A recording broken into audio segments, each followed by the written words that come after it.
This is Raina Campbell, your Chief Dream Driver, and welcome to the No Parking Podcast, where through conversations and discussions with creators like yourself, we'll find interesting approaches to help you take your dreams out of park, put them in drive, and ride towards success. Welcome to episode 84 of the Dreams and Drive podcast. And today we are going to be speaking with Maria-Karmina Landicho, and she is going to be talking to us about finding your why and stepping into your purpose.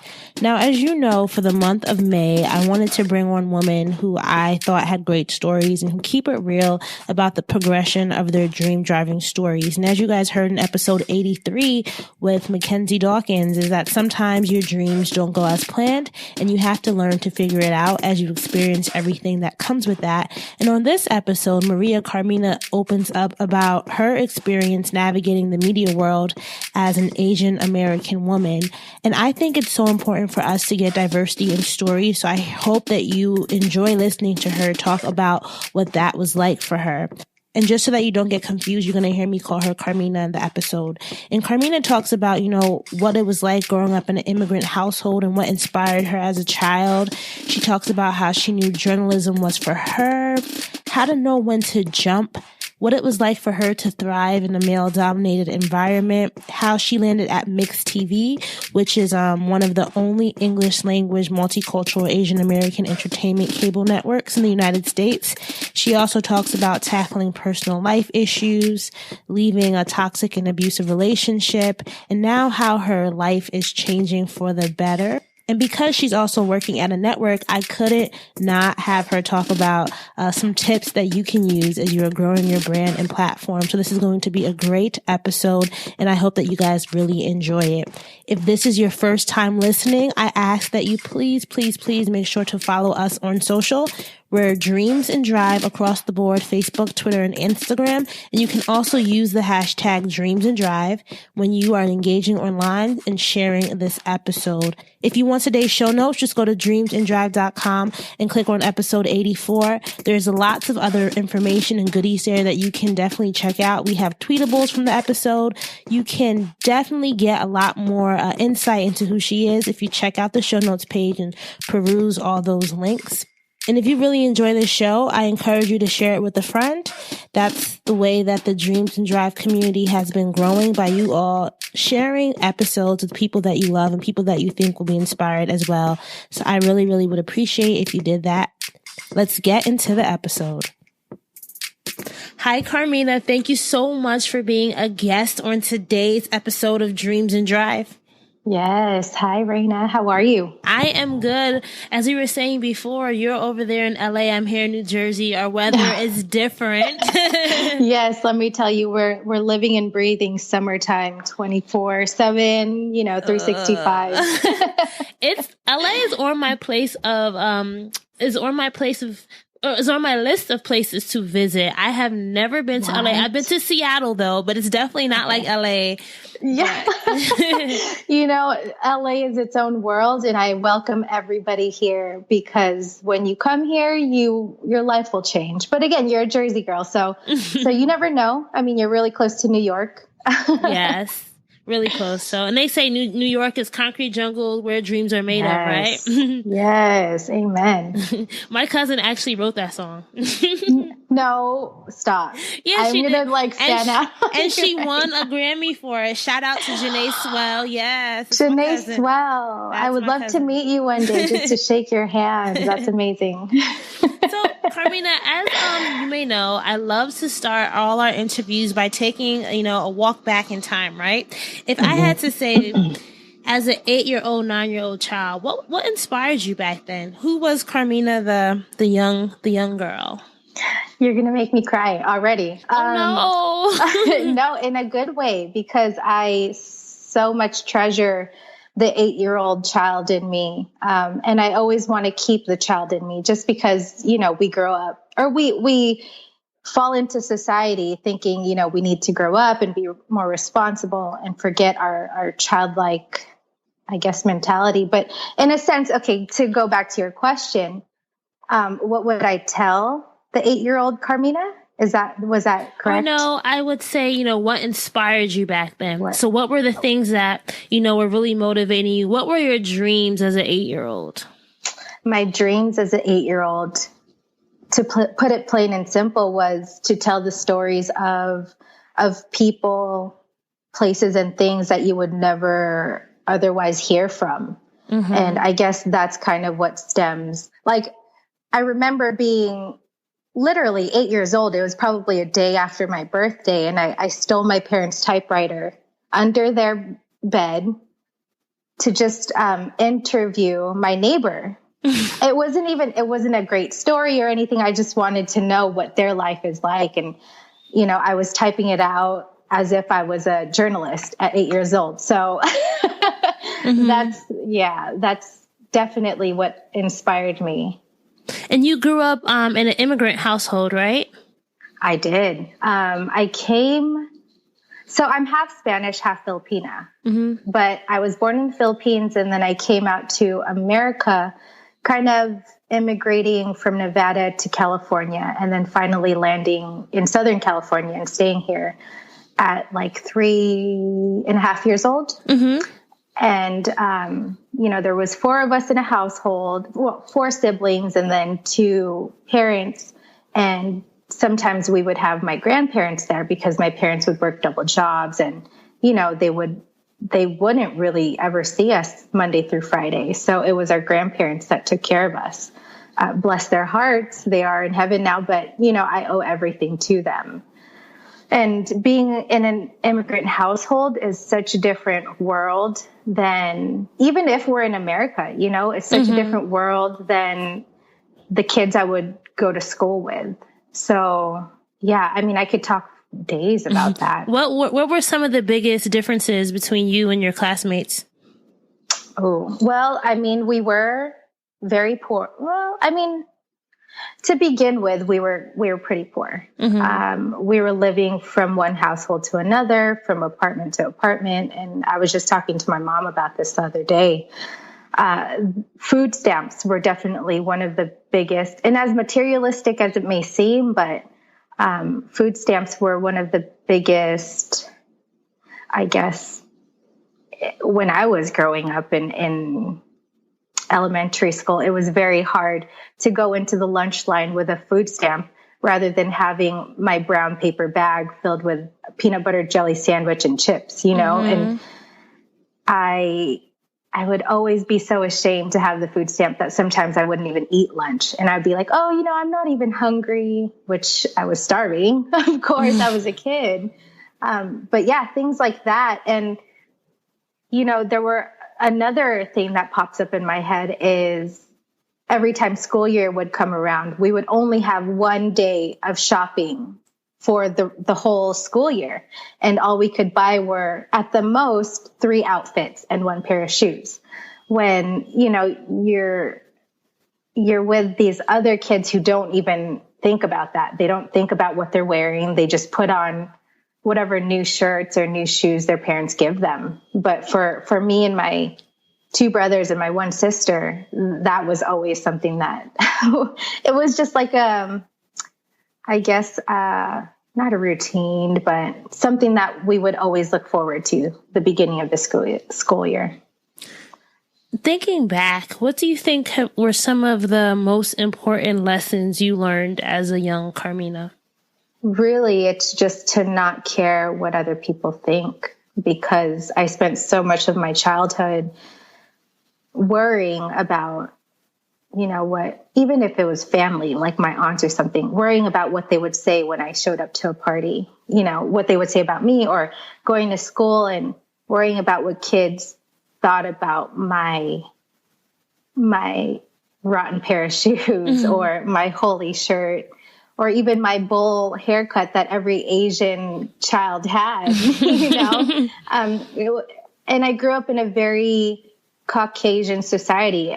Most of the people that I was around were blonde hair, blue eyes. So I was the minority. And, going into the classroom, being the minority, especially as a kid, that's hard. And I just wish if I could reach down and look at, a child Karmina, it would be to just do you and not worry so much about what other people thought or said. So as you were, getting older, so you're transitioning into high school and or into college, what were some of those dreams? How were those, you said when you were a young child, you had the typewriter, you wanted to interview people. How did that dream change? How did that manifest? How did you build on to that dream as the years went by? Weird you asked that, because when I got out of high school, I was like, my parents are very traditional. They're like, you have to go to college no matter what, right? And get your bachelor's at the least. But also we are Asian. So you would think that they would force me into like a medical field. Nursing is what people would essentially, I guess, look at a Philippine as. But luckily I was fortunate to have my parents be open-minded, and I just went to school and I was like, okay, let me try these classes out. And I'm telling you this in the sense of, I hope to provide some light for anybody that's lost going to college, because I know stories where people take classes and they still can't figure it out. So here's my story. I would take classes and I would think, I always knew I wanted to be on television. So I took theater classes. I took choir classes. I tried all those. And then I really, towards the second year of college, I was like, what am I actually good at? And let me focus on that. And then it took me back to me loving writing poetry. Like, I literally have books of elementary poetry, and I knew I loved to just write about people's lives. So I took this one journalism course. It was a newspaper, or it was for the newspaper of our campus. And, they sent us out to cover a few events on campus, and I absolutely loved it.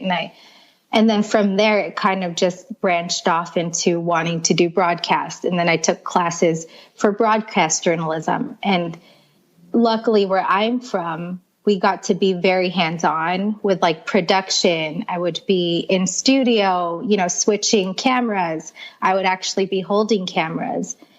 And then I got to the point where I was comfortable enough to be in front of the camera.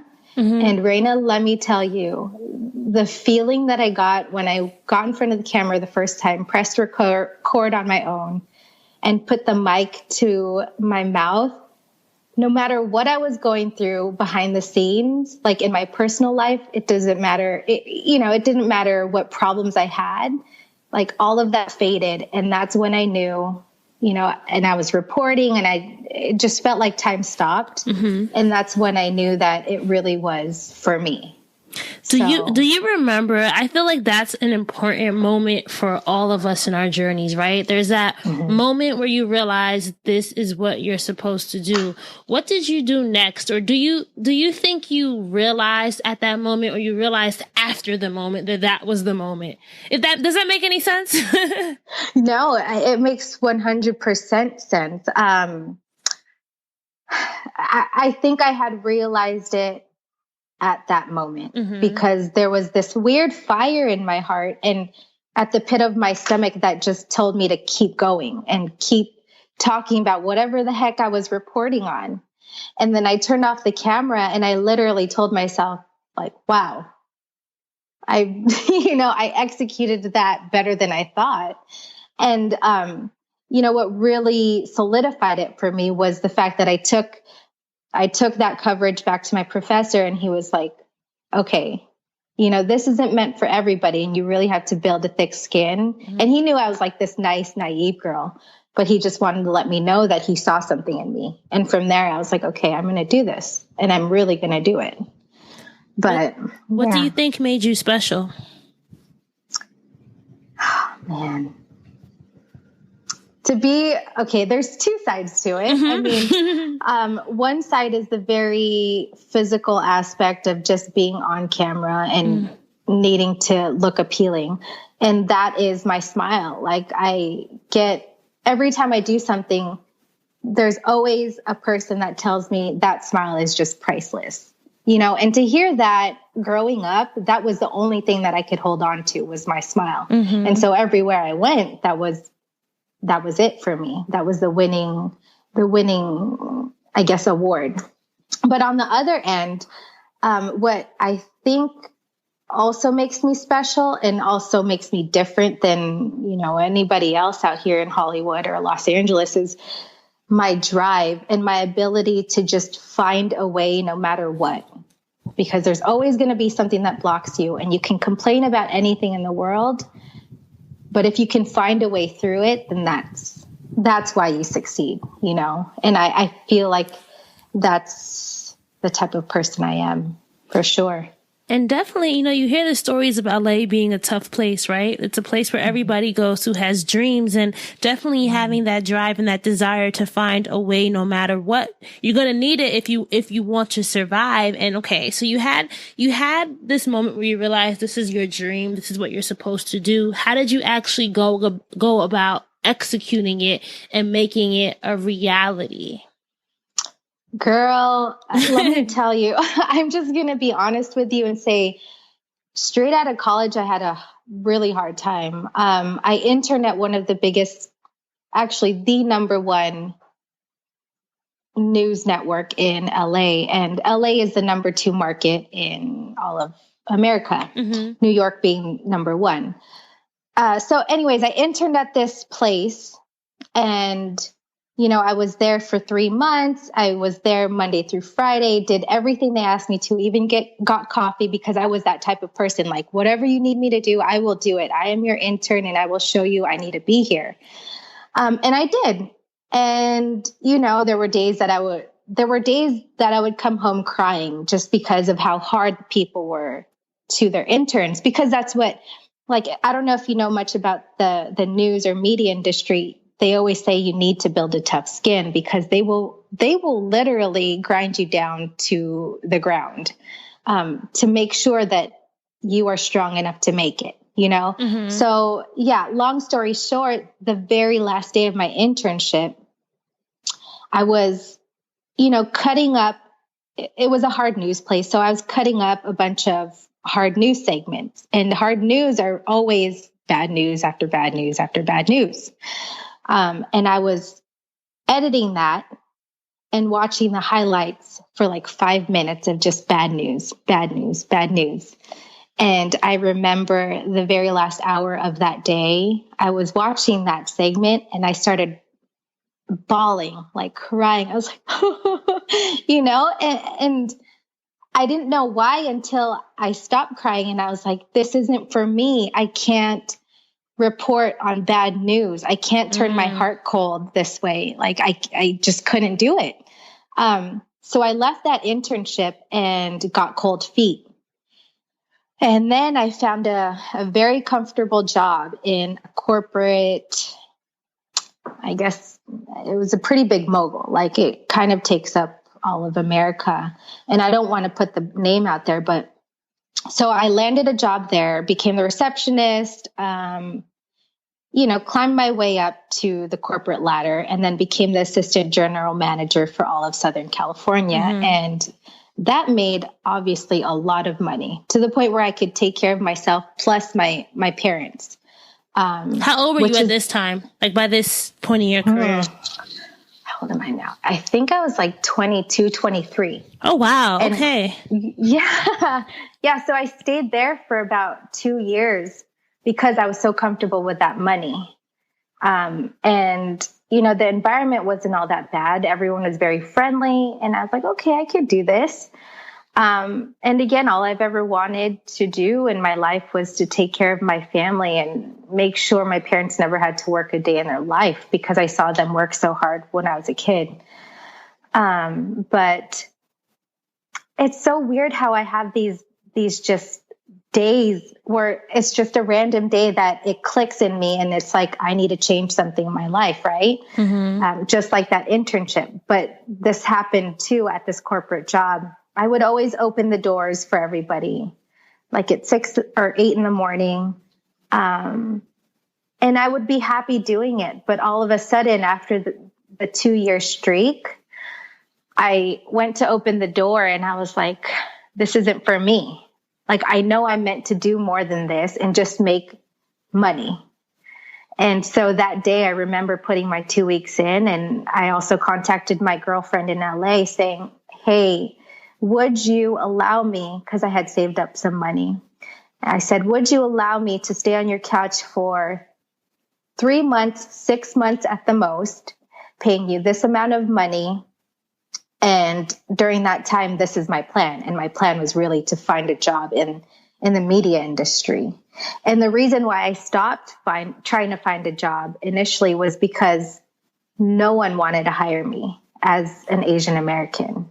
Wow. You know, I was looking here and there, but they ask you to send a picture, and I think that's why. But you know, I eventually found my way. We have to get back to that, because I feel like that's something that a lot of us can relate to. But you said that you had that moment. You said you were opening the door or closing the door, and you realized that you were opening the door for someone, right? And you realized this was no longer for you. Mm-hmm. How did you get that courage to put in your notice? Because I feel like a lot of us have had those moments, but we just keep on opening the doors, and our hearts get heavier and heavier as days go by, but we don't ever act on it. So what do you think really pushed you to act on that feeling? That's tough. I mean, that's a really tough question, Marina. I was just talking to my girlfriend who left E! News to pursue her blogging career, right? Shout out to Bruna Nessif of The Problem With Dating, but she definitely, and she's the type to really just make sure everything is well structured and never make a decision that's risky, right? So I totally understand that, problem. But so I guess my thing is just to do it. And I can't put it simpler than that. Unfortunately, I wish I could go in detail with it, but the more you think about it, the more you think and try to structure or plan out what you're going to do once you take that leap of faith, the more you will scare yourself. I know that for a fact. Because just human nature, instead of thinking of opportunities or ways to get through something, we think of problems, right? Definitely. It's just how we are. So I guess my advice is just to do it. Just jump in there and pick up the pieces as you run. The best thing to do is to taste it, because you will never know. And the biggest killer are those what ifs. You'll never be as young as you are right now. So just do it. You know, the younger you make your mistakes, the better it will be for you. That's so true. But for some risk averse people like myself, right? I would think, oh my God, I need benefits. Oh my God, I don't have enough money saved up. Oh my God, like what if it doesn't work out? So do you think that taking the jump, you should make sure that you're at least stable to take the jump? Or do you think if you have the feeling, just jump and you'll figure it out? Yeah. Well, I mean, there should be a sense of stability in the back end of your mind. Like, okay, if this doesn't work out, I could still live with my parents, right? Or if this does, and I know that's not a lot of people's option. They would never want to do that. But again, that means your passion for whatever you're about to take a leap of faith in isn't really that worth it to you, right? You have to make sure it's worth it and that you're willing to dive deep and go through any fire to succeed, because that's your only chance to. If you're going to do it, might as well do it full throttle. But to answer your question, yes, in the back end of your mind, I would hope, and I know I did, that I had an option as, you know, if I were to fail in this, I could still live with my parents and they would be okay with that. Mm-hmm. So that's important for a lot of us to consider, you know, make sure you at least identify what your options will be before you start jumping. But you said that, okay, so you called your girlfriend, you asked her, you know, you gave her the premises for what you wanted to pitch to her. So what was her response? What was Asha's response? She's so funny. Jersey girl through and through, I guess. Jersey. She was just like, it's funny too, because I was, even though I was working at this corporate job, I was still interning within the field of the media industry because I just felt like there was always something in me that wanted to do it, even if I wasn't doing it full force. So I was interning at Style Fashion Week, meaning it's the biggest fashion show in Los Angeles during Fashion Week in Los Angeles. And she was my point person. So we kind of built a relationship from that. And she had always told me, you need to be out here in LA. You need to do something with your talent and this passion that you have. So finally, when I reached out to her asking her, can I live on your couch? And I don't even know if people still do that nowadays, but shoot, I'm rooting for you. So yeah, I remember her texting me saying, yes, like 100% come here tomorrow with your bags packed. She had no problem with it. So I'm very fortunate. So you packed your bags. You're at Asha's. You're on Asha's couch. What were you thinking? What was your plan for actually getting back into the media industry? Especially because you said, no one wanted to hire you. It was like people did not want to see someone who looked like you succeeding, right? Yes. How did you navigate that as an Asian American woman and also a woman with a dream at the same time? So, LA's huge, right, for acting. And I figured she actually lived right down the street from LA Casting, which is one of the biggest casting agencies out here. And so I kept applying to them. And months had passed by, and finally I landed a gig. And it was just like a part-time commercial gig where I was a background actor, or an extra. And that made me a little bit of money to buy me a little bit more time. And then finally I submitted. And again, I could go in detail about this story with me living out of literally the trunk of my car off of stale bread, where, you were getting door slammed in your face every day. And I would come back, I would leave 7 a.m. because of parking. And then I would come back at 8, 9, or 10 at night. So I didn't bother her. And that was my life, literally Monday through Friday. And on the weekends, I would go home just to touch base with my family. But yeah, that was my life. And then finally, after doing a little bit of extra acting work, Time Warner Cable Sportsnet was like where everything took off. Mm-hmm. They called me in for a freelance position for digital producing for their highlights on their website. And I didn't know SHIT. Like I don't know software. I don't know the computer aside from blogging and, some HTML work, but they needed people really bad, I think. So they just hired me. And the whole time I completely BS'd my way through. I would ask the person next to me in the cubicle, how do you do this? Freaking out because I wasn't going to get paid if I didn't complete my assignment for the day. So yeah, I just, as they say, fake it till you make it. I literally faked it till I made it at Time Warner Cable Sportsnet. Thanks, guys.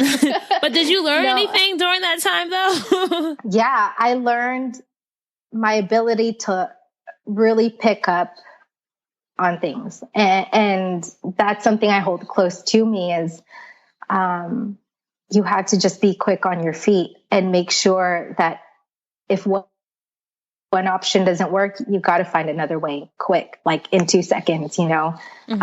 And it was a male-dominated environment, mind you. So I was the only woman. I don't even think they knew I was a woman when they hired me. Wait, because the days, with your name too? How did I don't know.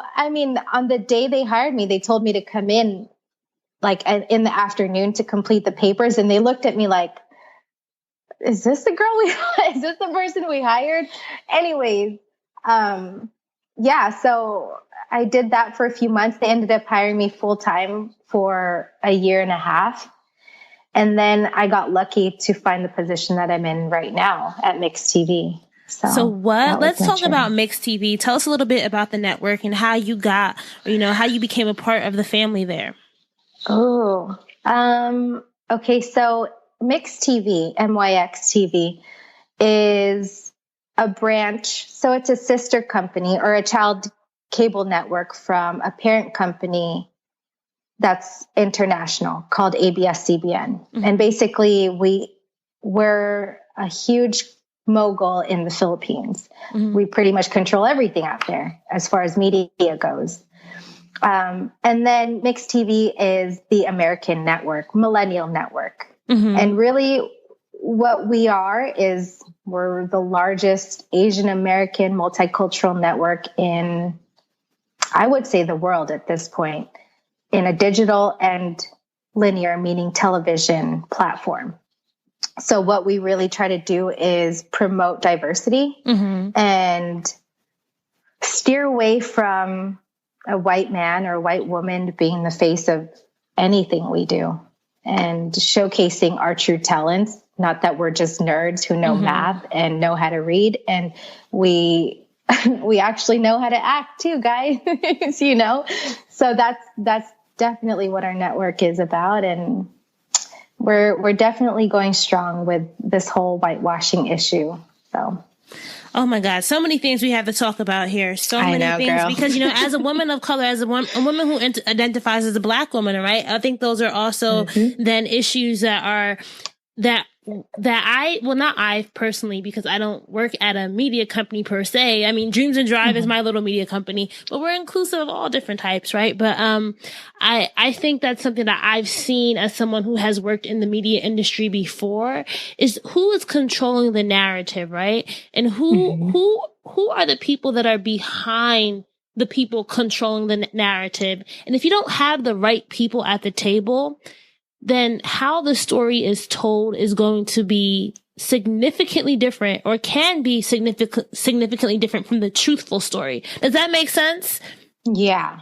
And how did you get involved with Myx, or what are you doing now with Myx? And why do you think your work is so important to the culture?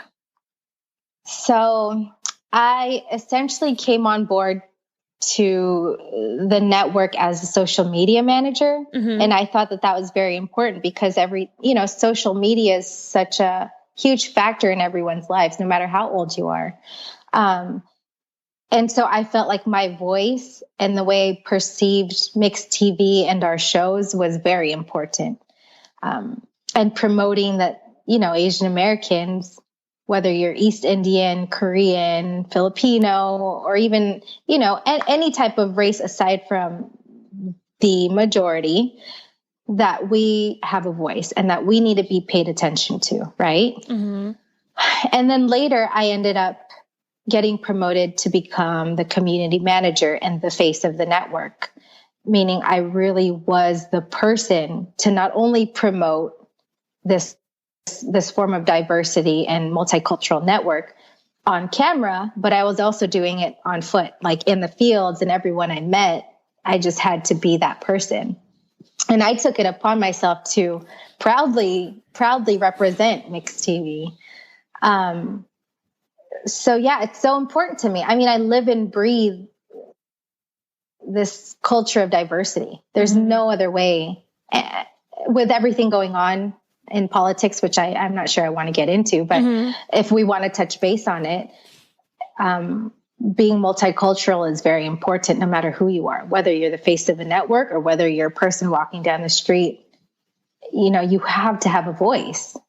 You have to have a voice. You have to talk about what is not right. Mm-hmm. Yeah, race is most definitely an issue in the media industry, girl. I know. And I was going to say, I feel like when you don't have the stories being told, then you don't have the diversity in story. And people aren't, I think media is, especially in our day and age, this is the way that a lot of people are consuming new information. So mm-hmm. if you can find ways to get new information to them, but get the right new information to them and reaching them where they're already consuming the content, that's the mm-hmm. only way we're really going to change. But you said race is an important, is an extreme issue in media. How do you see that playing mm-hmm. out in your day to day, or how have you seen that play out in your own career? Well, look, let me just lay it out for you. I'm half Spanish and half Filipina. From Spain or? From Spain. Okay. Yes, correct. We're from the Basque Country, okay. but I look more Asian. So that's what people categorize me as, right? As an Asian American woman.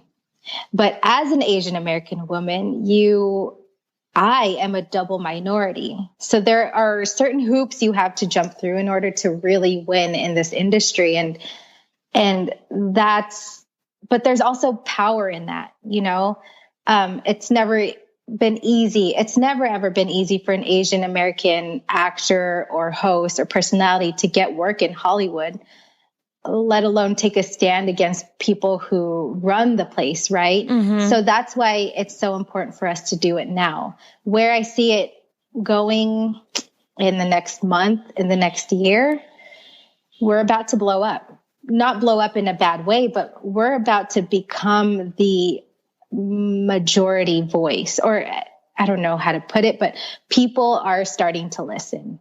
Whether you're in Hollywood, whether, you're in Jersey, we are the voice that people want to hear from, because although our president is the president and, we have people who voted for him, there are more people who don't want him to be where he's at.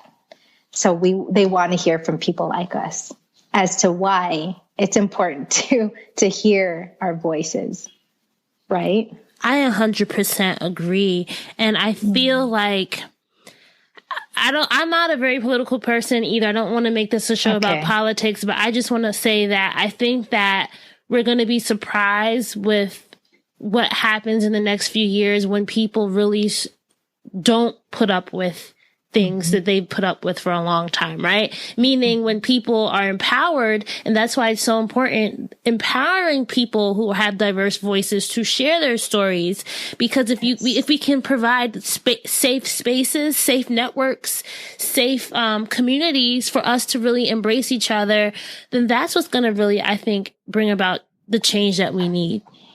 Yeah. I mean, without our voices, what kind of change are we expecting to have? If we don't speak up on what we want, we're never going to get it. But that's also a downfall. And I do want to talk to my fellow Asian Americans is where we were brought up, especially in America, to shut our mouths and to just go with what everyone told us because that was the right thing to do. But it's time for us to really have that voice, to speak up and to let them know that we hold power in this society. It's crazy. It's crazy when I think about it. Because I'm thinking about New York. Sometimes I feel like when you live in the New York area, especially where I live, which is very close to New York, you get this false sense of diversity in some ways. You feel like the whole world is this big melting pot and everyone gets together and there's, so many different things going on. But you realize once you step out of that little 10-mile radius, it's not like that. That's not the reality. It's like it's a false positive. And it's just something that I think we all need to encourage ourselves or really challenge ourselves to start thinking about the ways in which we see diversity and the ways in which we embrace and the ways in which we interact with diversity on a day to day, because that's the only way. If you're only experiencing your story on a day to day, then how can you ever really challenge yourself? How can you ever really grow? Amen. I mean, it's just hard because I am in the media industry and technically we are in control of what you guys all see and your perspective, right? So I also have a hand in the way people perceive Los Angeles, right? Or New York. And that's something that we at Myx TV and especially myself as an individual am trying to change. That there's more out there. It's not just, I grew up in America as an immigrant, believing in the American dream. And I say the American dream as anything is possible. That's what I believed. But I also saw the American dream as waving around the American flag and looking blonde hair, blue eyed, unfortunately. but that's how I was as a child. And now that I'm older, I definitely want to change that American dream to be immigrants who were able to make it. So that's where I'm at right now in life. And I'm just trying to push that dream. So how do you tackle your dreams? And maybe we can talk a little bit about personal things and how our personal lives also influence our dreams as well. How do you tackle those dreams when you're also experiencing things in your personal life that may be a hindrance to you accomplishing those, goals and accomplishments you want for yourself? Well, there's a lot of personal things that still hinders me. Mm-hmm. I come from if you see me like on social media or even in person, you would never think that this happened to me just because I'm so good at hiding it. But I suffered from, or I overcame a long relationship that was a hindrance to me, literally. Like, it was abusive, it was drug related, and I really took him under my wing because I felt responsible for the person. And you're young, you think it's your first love, so it's your only love for the rest of your life, and you're willing to do anything for him. And that's at that time what I was willing to do. I was willing to do anything, and that's not essentially how you want to live your life. Mm-hmm. So, long story short, to this day, I mean, we're at, where am I now? 10 years post that relationship. And I'm still finding hindrances from that. Meaning I'm still scared to go into a room full of men without them talking bad about me, or without, I'm still struggling through those. Mm-hmm. But in a sense, that relationship and knowing that I overcame those days where I thought I was never going to survive, that's what motivates me. It's like, look, if I could survive that, if I could survive those nights where I was almost, blacked out and couldn't breathe, then I could survive this really quick 5-minute speech in front of 100 executives. Like, no problem. I could survive this panel discussion between other people in, other colleagues that may know more than me. So that's what motivates me. Mm-hmm. But again, everybody is different. If you don't mind me asking, what helped you, I know you said you were able to overcome it, or you were able to really work through it, but what helped you, just in case if there's ever anyone else listening who may have been in something similar, or who may be experiencing it? Was there something that helped you really get to the point where you were able to get help, or were able to really get yourself out of that and in better circumstances? Like, what, maybe, I don't know how to say this, I also want to be respectful of your situation, and thank you for sharing that with us. But if you can maybe just talk about what just helped you move through and come to this new part of your life, this new stage in your life. I think everyone just comes to a point in their lives, no matter what they're going through, where they feel like they've tried everything in their power. And especially as women, we put ourselves through the most, right? To make sure that we've tried our best in anything that we do. And as human beings, we always come to a point in our lives where it's like, this is enough. And again, I think I had one of those days where, and I vividly remember, if you don't mind me sharing with you, sure, the night that I realized that it was either I leave that night or, I'm never going to make it out alive. And it was just a night where we all kind of hung out with our friends, and my friends weren't from high school. They were all his friends that he made. And, that's also an issue. Like, if you find yourself creating your world around someone else's life, and that's all that matters, and you're finding yourself hiding things from your family, then there's an issue there. And so anyways, we got back to, he was couch surfing at the time. We got back to the place where he was sleeping, and for some reason, I mean, maybe it was the drugs that kicked in him. I never did drugs, but it was like, I felt like I enabled him because I felt responsible for him. Something kicked in and he got angry at something I said. And so, I mean, he went at it, and I was driving, and all of a sudden, like, I ran out of the car, and I remember texting my best friend. I was like, please keep your phone on you. And she didn't know anything that was going on at the time. She had no clue that, you know, it was the way that it was. She never liked him, and she had a reason, but yeah, she didn't know. And then, so when I text her that, she was like freaking out, and I never text her after that last text. Anyways, it kind of went full blown out of proportion, and he went at it, and I was calling his roommate like for help because we were outside of their driveway, just, you know, and I was blacked out. And then at that time, I just started calling his roommate. His roommate came out to help me. And so he ran away. And after that, I just drove away, and I completely blocked him out of my life. I blocked his number. You know, he was always afraid of my family, so he could never come to our house and like look for me. But he would email me every day for like months, just because that was the only way he can reach me. And then after a couple of years, it just stopped. And yeah, I still don't know how I found the strength to never reply to those emails, because when you're stuck in that cycle, sometimes you just keep falling into it.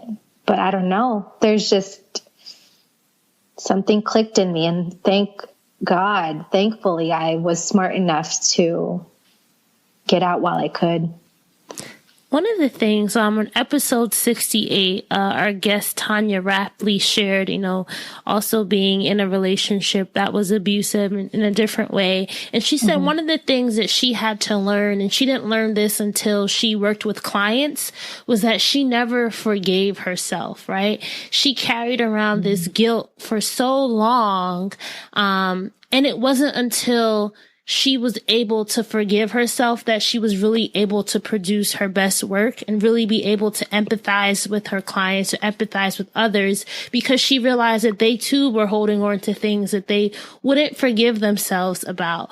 What would you say to that woman or that man who's listening in, who may be going through something extremely deep in their life that, you know, they're not allowing themselves to forgive themselves? Like, what would you say to that person who's trying to work towards the dream, but know there's something that's holding them back? That it'll be okay. And, you know, you have to move on, because no matter what in life, even if you're in a good relationship, whether you're married to someone, or, you know, even if it has to do with relationships with your family, no one is going to do what you want for you. And that's kind of my motto. Like, at the end of the day, you really have to face the fact that you're in this alone. So if you can't look at yourself in the mirror and forgive yourself, then you're in trouble, because there's a lot of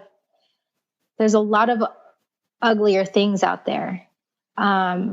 And you just have to stay strong, you know. And I'm talking to everybody about this from the bottom of my heart, knowing that I still suffer from a little bit of pain. But luckily, I have found some surroundings around me, meaning people, a couple of people out here in Los Angeles who have become loves of my life, who are there to pick me up when I don't even believe in myself. And I think that's something important too, is to have a good support system, not a system, but support group, people who understand when you're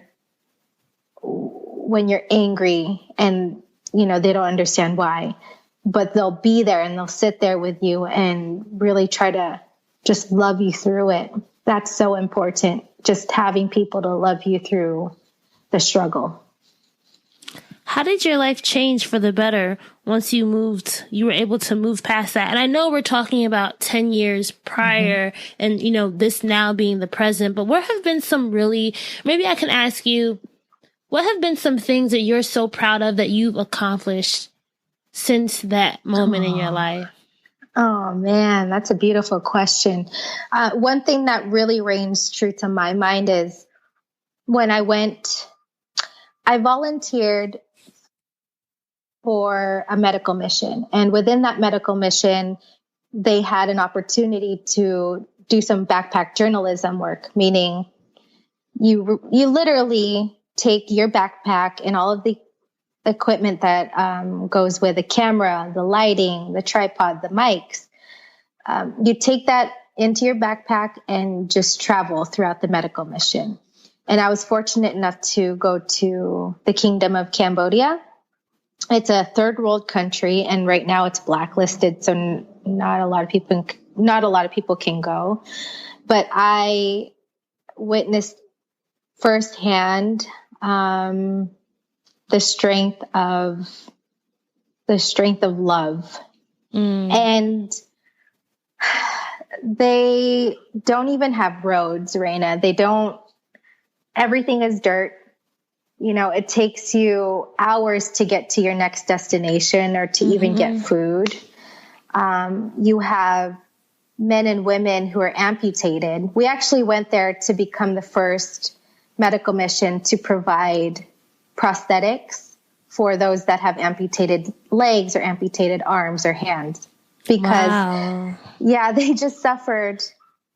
And I'm giggling because I can't believe that I was a part of this, it's just, it baffles my mind still to this day that I was part of the first medical mission to provide prosthetics to the victims of their recent genocide. And this was 8-10 years ago, where people came in and really tried to kill all of the adults off. And anyone that looked like they're educated. So they're still trying to come up on that. And I was there to report on it, and let the world know that this is happening still. And this is still people just aren't there to talk about it because they're not allowed to be. And that's just a catch-22, that, there's such horrible things going on in this third world country and people need to know about it, but they're not allowing people to go there for some reason. I don't know the details behind it, but yeah.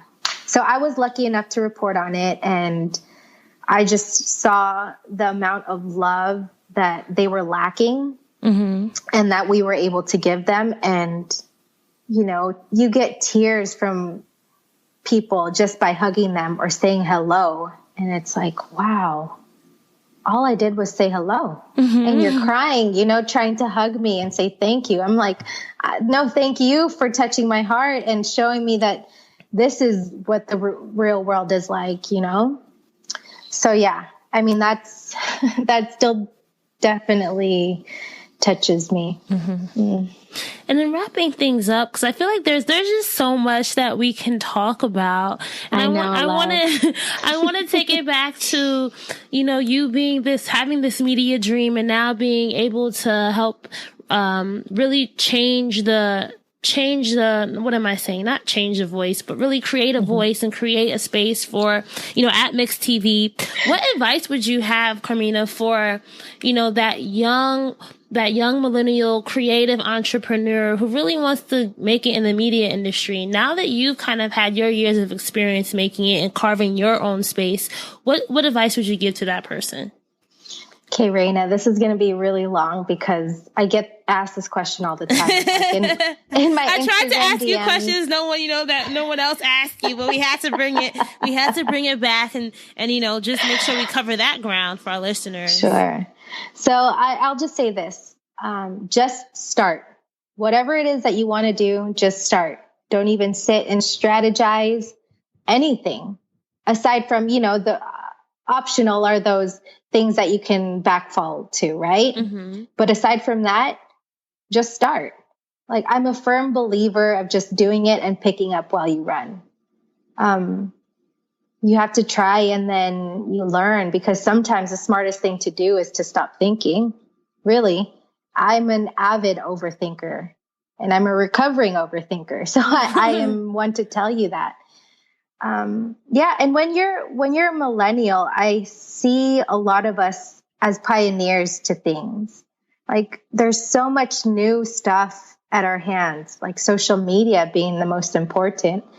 So that means there's no report or there's no modeling mixed matrix that'll teach you what's going to work or what's not going to work.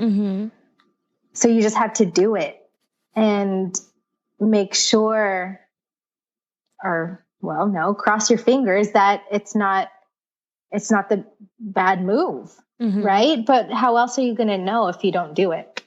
And another thing is stay motivated and stay positive. It's a huge variable to, I think, any type of success. And yeah, I mean, I always say inspiration is cool and all, but being motivated is more important, because being inspired is no good if you're lazy. That's so true. And you've had a huge part in helping to grow Myx TV. What do you think would be a tip that you would give to our creators about what it takes to really grow a platform, to build a network, to create a community that people actually want to be part of? Great question. I do want to give some kudos to my friend Lainey Dizon, who's like a social media director, guru, whatever she wants to call herself. She helped me out a lot. But one key thing is to always have your hand before the pulse. You kind of not necessarily look around like Instagram or Twitter all the time, but more so be observant and listen to the conversations other people are having. Is there a new app that they're talking about that you don't know about yet? Get on that app and see what's going on. But aside from that, growing your own platform like Twitter and Instagram, it's consistency. And I am slowly learning that, going from one follower for 2 years to now 5K, which I'm very, it might sound materialistic, but I'm blessed because I worked hard at it. You can easily buy your followers, but why when it's so much funner to engage with people, comment on other people's pictures that you find fun. And that's the thing. People forget it's social media. Yes. It's not stalker media. It's be social on this platform. Talk to me about what I just posted or what I just tweeted, right? And that's why I engage with people so much, even if they get annoyed at me. I'm like, I don't care. You're posting for a reason, right? So yeah, I mean, just consistency and engagement. And at the end of the day, Karmina, what keeps you going when you feel like giving up? Because we all have those moments where there are, bumps in the road. We don't want to wake up in the morning. We just want to sleep in. Maybe you can share with our dream drivers something that, maybe a mantra, a self-care practice, something you do to really keep yourself centered and, able to keep going. That's a great question. I guess first, what I missed out on earlier was you have to find your why. Ask yourself, what do I want to do every day and I'm willing to get dirty for the rest of my life? And that's what you should do. And then don't let anyone persuade you to do anything that doesn't feel natural or isn't aligned with your values. And I think that's my motto is do it to the best of your ability, but don't do it if it doesn't feel right to you. I love that. Let's go to our lightning round, Karmina. So this part of our interview, I am going to give you a prompt and I want you to tell me the first word that comes to mind. And remember, this is sticking with our whole dreams and drive metaphor. Okay. Okay. All right. So the first word is park. Peace. Reverse. Don't go there.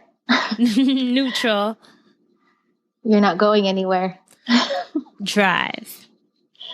motivation. I'll see. That wasn't too hard. That was awesome. I love that. And if you want to be a dream driver, you have to have your keys to success. So tell me, Karmina, what are 3 things that you think every dream driver needs in their toolkit before they hit the road? Love, definitely. Passion and focus. Focus is very important. Love, passion, and focus. Out of those 3, which one do you think had the most impact on your life? Love. Oh my goodness. That's not even a question. Love has so much impact in my life. I don't want to say it controls everything that I do, but it definitely motivates me in all that I do. It's the reason why I do this. It's because I love it. I love talking about people's stories. I love shedding a light in Asian American culture. And I love letting people know that it's still possible for you, that this is the American dream and that this is real. It's still possible. Yeah. Thank you, Karmina, for sharing your story. I have been so inspired in so many ways over the past hour chatting with you. Can you please tell our dream drivers where they can find you online if they want to further connect? Oh, well, can I just add, Raina, I think that what you're doing is honestly, it touches my heart because not only are you young and driven, but you are doing it for other people who have a voice, and I appreciate it. But you can... Thank you. If you want to connect with me personally, you can find me across the board at Maria-Karmina, Maria-Karmina. That's Twitter, Facebook, and Instagram, and Snapchat. And I also have a website that you can find my digital web series called Be My Guest. That's on Maria-KarminaOfficial.com. But also Myx TV at Myx TV. MYX TV is a great platform to see, the upcoming news in Asian American culture. Thank you. I'm going to have to check all of those sites out. I already did before the podcast, but I will visit them again. Thanks so much, Raina. I appreciate you. I appreciate you as well, Karmina.